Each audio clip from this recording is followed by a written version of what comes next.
नमस्कार। मान लो कि आपने एक छोटा सा ऑनलाइन बुक डिलीवरी का बिजनेस निकाला है और वो कुछ दिनों बाद अच्छा खासा चलने लगता है। 3-4 महीने हो जाते हैं और आपका बिजनेस और थोड़ा अच्छे से चलने लगता है और पब्लिक से आपको और ज़्यादा ऑर्डर्स आने लग जाते हैं। पब्लिक का डिमांड ज़्यादा होने पर अब आपको और ज़्यादा बुक्स का स्टॉक रखना पड़ेगा। ज़्यादा स्टॉक रखने के लिए आपको ज़्यादा स्पेस की रिक्वायरमेंट होगी और सब मेंटेनेंस के लिए और ज़्यादा लोग लगेंगे और डिलीवरी बॉयज़ रखने के लिए और ज़्यादा पैसे लगेंगे।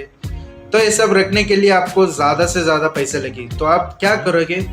आप किसी दोस्त या किसी और के पास जाके फाइनेंशियल हेल्प लोगे, वरना आप क्या कर सकते हो कि किसी इन्वेस्टर के पास जाके आपका बिजनेस मॉडल एक्सप्लेन करके आप वहाँ उनसे पैसे ले सकते हो और बदले में आप अपनी कंपनी का कुछ हिस्सा देना पड़ेगा उनको।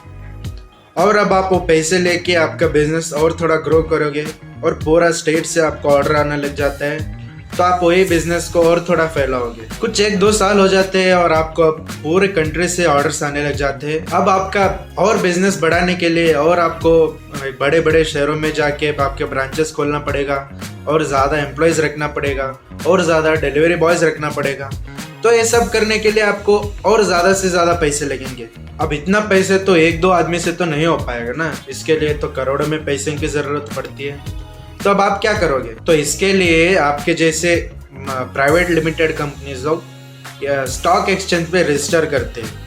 आपने सुना होगा इंडिया में 2 फेमस स्टॉक एक्सचेंजेस है, एक है NSE नेशनल स्टॉक एक्सचेंज और एक है BSE बॉम्बे स्टॉक एक्सचेंज। अब आप सोच रहे होंगे कि NSE या BSE में रजिस्टर करने से क्या होगा? तो बेसिकली इसका मतलब ये है कि आप अपनी कंपनी का कुछ हिस्सा पब्लिक को बेच रहे हो थ्रू NSE या BSE, उसके बदले में आप पब्लिक से पैसे ले रहे हो।